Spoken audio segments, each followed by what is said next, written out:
Okay, this is on the Shelley job, number 53739, installed on 815 by Stetson. So what we're doing is we're replacing this pulse with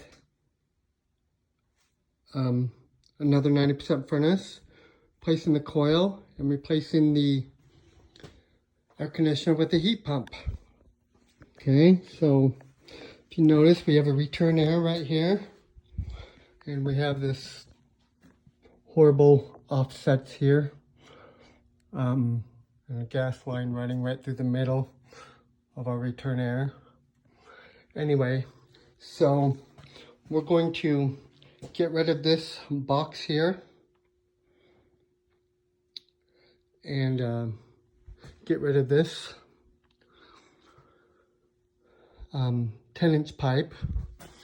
So what I plan is to put just a 2-inch box here, 2-inch U-shaped box with an end cap, and take our 10-inch up off of here or off of here, wherever you can, and just tie it into the end cap right here in the front. That will get us our furnace closer to the edge.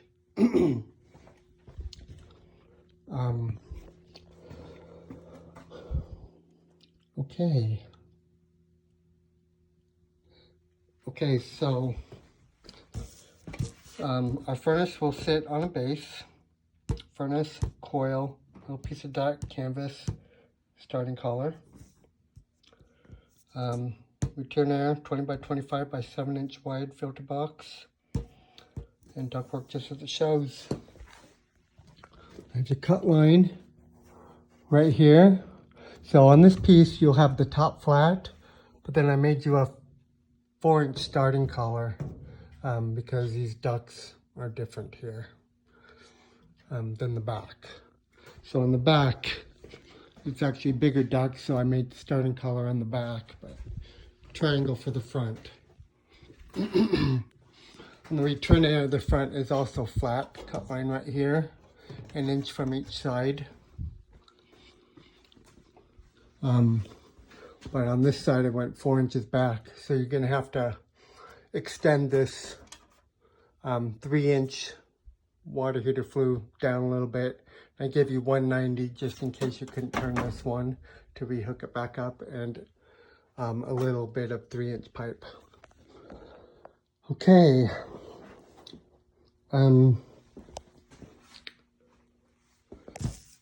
Okay. So on this, I'll go ahead and give you a full piece of metal that you can go from the bottom of your box all the way to the ground.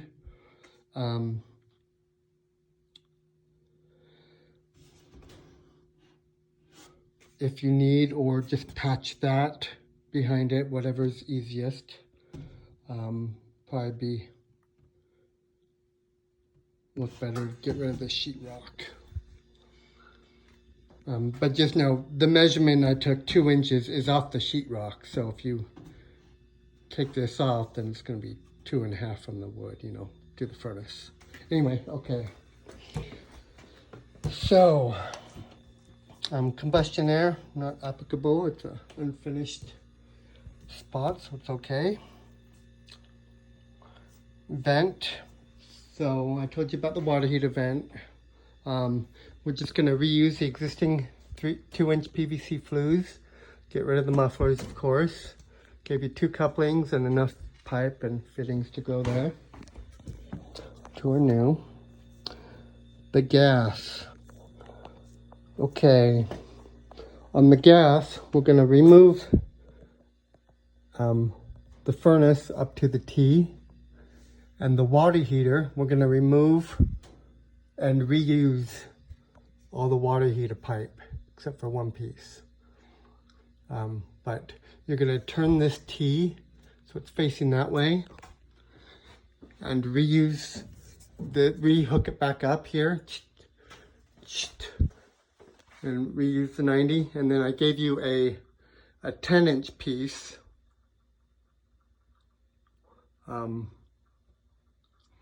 To make up for, let's see, is it 10? 6-inch back.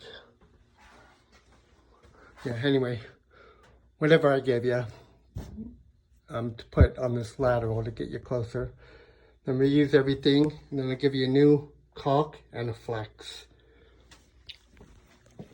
Okay.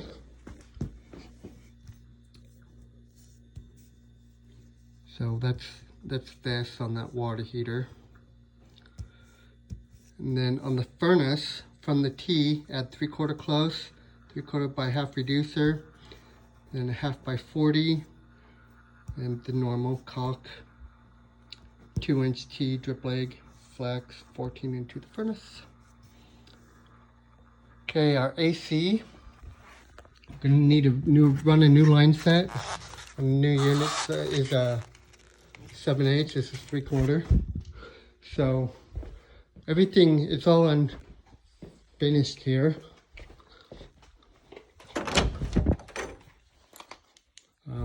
Well, with drop ceiling in this room. Then you come here and it goes through there into this finished bathroom. But if you open the closet, it's unfinished in here, and you can see where it goes out. So you can run a new line set fairly easy. Okay,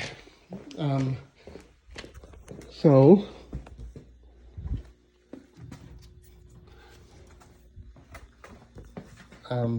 the AC sits on an existing concrete pad.